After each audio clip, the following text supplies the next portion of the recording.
ಆತ್ಮೀಯ ವೀಕ್ಷಕರೇ, ನನ್ನ ವಿಡಿಯೋಗೆ ಹೃದಯಪೂರ್ವಕವಾದ ಸ್ವಾಗತ. ವಿಷಯ ಏನಪ್ಪಾ ಅಂತ ಅಂದ್ರೆ, ಈಗಾಗಲೇ ಗೃಹಲಕ್ಷ್ಮಿ ಅಮೌಂಟು 11ನೇ ತಾರೀಕು ಮಂಗಳವಾರ ಬೀಳುತ್ತೆ, ಬುಧವಾರ ಬೀಳುತ್ತೆ ಅಂತ ಭಾಳಷ್ಟು ವಿಡಿಯೋಗಳನ್ನ ನೋಡಿದೆ.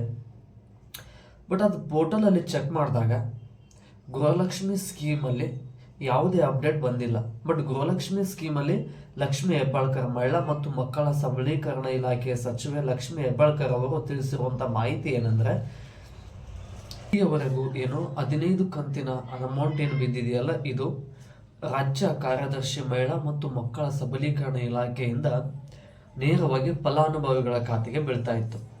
ಆದರೆ ಈಗ ಇದನ್ನ ತಾಲೂಕು ಪಂಚಾಯತಿಗಳಿಗೆ ನೀಡಬೇಕು, ತಾಲೂಕು ಪಂಚಾಯತಿಯಿಂದ ಸೀದಾ ಫಲಾನುಭವಿಗಳ ಅಕೌಂಟಿಗೆ ಬೀಳಿ ಅನ್ನೋದನ್ನ ಯೋಜನೆಯನ್ನು ಜಾರಿಗೆ ತರ್ತೀವಿ ಅನ್ನೋದನ್ನ ಒಂದು ಹೇಳಿಕೆಯನ್ನು ನೀಡಿದ್ದು. ಈ ಹೇಳಿಕೆಯನ್ನು ನೀಡಿದ ನಂತರ ಏನಾಗಿದೆ ಅಂದರೆ, ಈಗೇನಾರ ತಾಲೂಕು ಪಂಚಾಯತಿಗಳಿಗೇನಾದರೂ ಈ ಅಮೌಂಟ್ ಹಾಕೋದು ಇಲ್ಲ ಎಲ್ಲ ಮಾಹಿತಿಯನ್ನು ನೀಡಿದ್ರು ಅಂದರೆ, ತಾಲೂಕು ಪಂಚಾಯತಿಗಳಲ್ಲಿ ಮತ್ತು ಗ್ರಾಮ ಮಟ್ಟದಲ್ಲಿ ಭ್ರಷ್ಟಾಚಾರ ನಡೆಯುವ ಸಾಧ್ಯತೆ ಹೆಚ್ಚಿರೋದ್ರಿಂದ ಅಥವಾ ಭ್ರಷ್ಟಾಚಾರ ನಡೆಯುತ್ತೆ ಅನ್ನೋ ವಿಚಾರಗಳನ್ನು ತಲೆಯಲ್ಲಿಟ್ಕೊಂಡು ಇದನ್ನು ಬೇಡ ಅಂತ ನಿರ್ಧರಿಸಿದ್ದಾರೆ. ಅಂದರೆ ತಾಲೂಕು ಪಂಚಾಯತಿಗಳಿಗೆ ಏನು ಮಹಿಳಾ ಮತ್ತು ಮಕ್ಕಳ ಕಲ್ಯಾಣ ಇಲಾಖೆಯಿಂದ ಅಮೌಂಟ್ ತಾಲೂಕು ಪಂಚಾಯತಿಗಳಿಗೆ ಕೊಟ್ಟು ತಾಲೂಕು ಪಂಚಾಯತಿಗಳ ಮೂಲಕ ಗೃಹಲಕ್ಷ್ಮಿ ಫಲಾನುಭವಿಗಳಿಗೆ ಅಮೌಂಟನ್ನು ಬಿಡುಗಡೆ ಮಾಡ್ತೀವಿ ಅಂತ ಹೇಳಿದರು. ಬಟ್ ಇಲ್ಲಿ ಭ್ರಷ್ಟಾಚಾರ ಹೆಚ್ಚು ನಡೆಯುವ ಕಾರಣ ನೇರವಾಗಿ ರಾಜ್ಯ ಕಾರ್ಯದರ್ಶಿ ಮಹಿಳಾ ಮತ್ತು ಮಕ್ಕಳ ಸಬಲೀಕರಣ ಇಲಾಖೆಯ ಮೂಲಕನೇ ನೇರವಾಗಿ ಗೃಹಲಕ್ಷ್ಮಿ ಫಲಾನುಭವಿಗಳಿಗೆ ಅವರ ಖಾತೆಗೆ ಹಾಕ್ತೀವಿ ಅಂತ ನಿರ್ಧಾರ ಮಾಡಿದ್ದಾರೆ.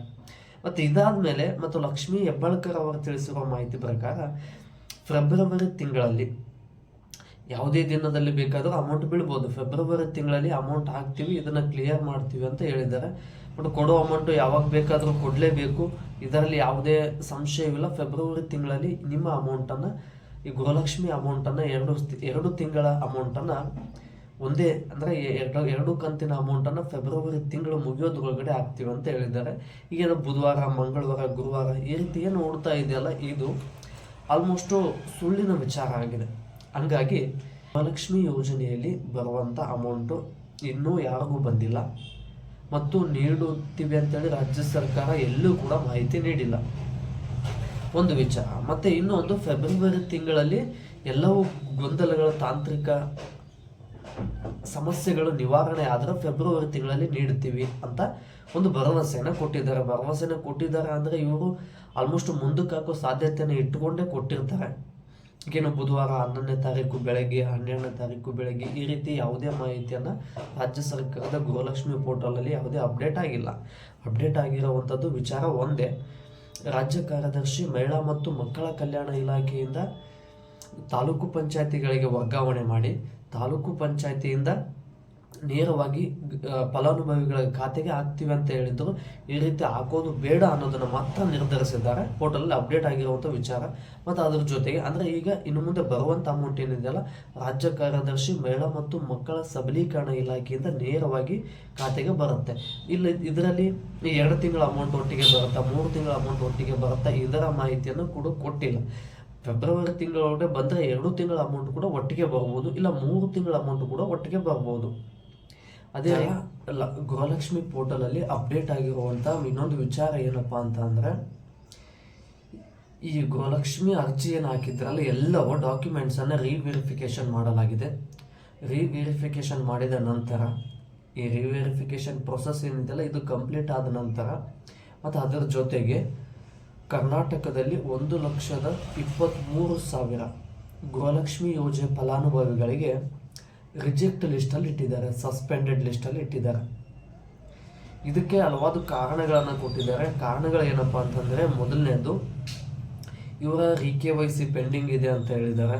ಮತ್ತು ಅದ್ರ ಜೊತೆಗೆ 5 ರಿಂದ 10 ವರ್ಷದ ಹಳೆಯ ಆಧಾರ್ ಕಾರ್ಡ್ಗಳಲ್ಲಿ ಯಾವುದೇ ಅಪ್ಡೇಟ್ ಮಾಡದೇ ಇರೋ ಕಾರಣ, ಅಂದರೆ ಮೊಬೈಲ್ ನಂಬರು, ಫೋಟೋ ಮತ್ತು ನೇಮ್ ಈ ರೀತಿ ಯಾವುದೇ ಅಪ್ಡೇಟ್ ಏನು ಮಾಡಿರಲ್ಲ ನೋಡಿ, ಇಂಥವರಿಗೆ ಗೃಹಲಕ್ಷ್ಮಿ. ಇನ್ನೊಂದು ಕಾರಣ ಏನಂದರೆ, ಈಗ ಒಂದು ಕುಟುಂಬದಲ್ಲಿ 5 ಜನ ಸದಸ್ಯರಿದ್ದಾರೆ ಅಂದ್ಕೊಳ್ಳಿ. ಈ 5 ಜನ ಸದಸ್ಯರಲ್ಲಿ ಏನಾದರೂ 4 ಜನದ ಮಾತ್ರ ರೇಷನ್ ಕಾರ್ಡಲ್ಲಿದ್ದು ಒಬ್ಬರದ್ದು ರೇಷನ್ ಕಾರ್ಡಲ್ಲಿ ಎಂಟ್ರಿ ಇರಲಿಲ್ಲ ಅಂದರೆ ಕುಟುಂಬದ ಎಲ್ಲ ಸದಸ್ಯರ ಎಂಟ್ರಿ ರೇಷನ್ ಕಾರ್ಡಲ್ಲಿ ಇರಬೇಕು, ಎಲ್ಲ ಆಧಾರ್ ಕಾರ್ಡ್ಗಳು ಮತ್ತು ಎಲ್ಲರ ಆಧಾರ್ ಕಾರ್ಡು ಕುಟುಂಬದಲ್ಲಿ ಎಷ್ಟು ಜನ ಸದಸ್ಯರಿದ್ದಾರಲ್ಲ ಅಷ್ಟು ಜನರ ಆಧಾರ್ ಕಾರ್ಡ್ಗಳು ಮತ್ತು ಅಷ್ಟು ಜನರ ಮೆಂಬರು ರೇಷನ್ ಕಾರ್ಡಲ್ಲಿ ಇರಬೇಕು. ಈ ರೀತಿ ರೇಷನ್ ಕಾರ್ಡಲ್ಲಿ ಇರಲಿಲ್ಲ ಅಂದರೆ ಅಂದವ್ರಿಗೂ ಕೂಡ ಈಗ 5 ಜನ ನಿಮ್ಮ ಕುಟುಂಬದಲ್ಲಿ ಇದ್ದಾರೆ, ನಿಮ್ಮ ಕುಟುಂಬದಲ್ಲಿರೋ 5 ಜನನೂ ಕೂಡ ರೇಷನ್ ಕಾರ್ಡಲ್ಲಿ ಇರಬೇಕು.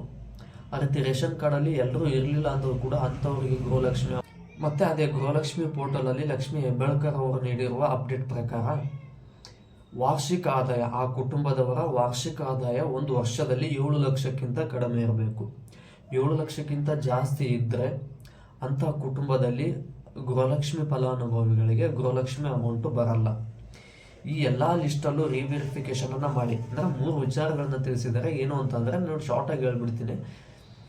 ನಿಮ್ಮ ಆಧಾರ್ ಕಾರ್ಡ್ ಏನು ಗೃಹಲಕ್ಷ್ಮಿ ಮನೆ ಒಡತಿಗೆ 2,000 ಬರ್ತಿತ್ತಲ್ಲ, ಅವರ ಆಧಾರ್ ಕಾರ್ಡು 5 ವರ್ಷಕ್ಕಿಂತ ಹಳೆಯದಾಗಿದ್ದು ಅದನ್ನೇನಾರು ಅಪ್ಡೇಟ್ ಮಾಡಿರಲಿಲ್ಲ ಅಂದರೆ ಅಂಥ ಕುಟುಂಬದವರಿಗೆ ಅಂಥ ಮನೆಯ ಒಡತಿಗೆ ಗೃಹಲಕ್ಷ್ಮಿ ಅಮೌಂಟ್ ಬರೋದಿಲ್ಲ. 1, ನಿಮ್ಮ ವಾರ್ಷಿಕ ಆದಾಯ 7 ಲಕ್ಷಕ್ಕಿಂತ ಕಡಿಮೆ ಇರಬೇಕು. 7 ಲಕ್ಷಕ್ಕಿಂತ ಜಾಸ್ತಿ ಇರುವ ಕುಟುಂಬಗಳಿಗೆ ಗೃಹಲಕ್ಷ್ಮಿ ಅಮೌಂಟು ಬರೋದಿಲ್ಲ.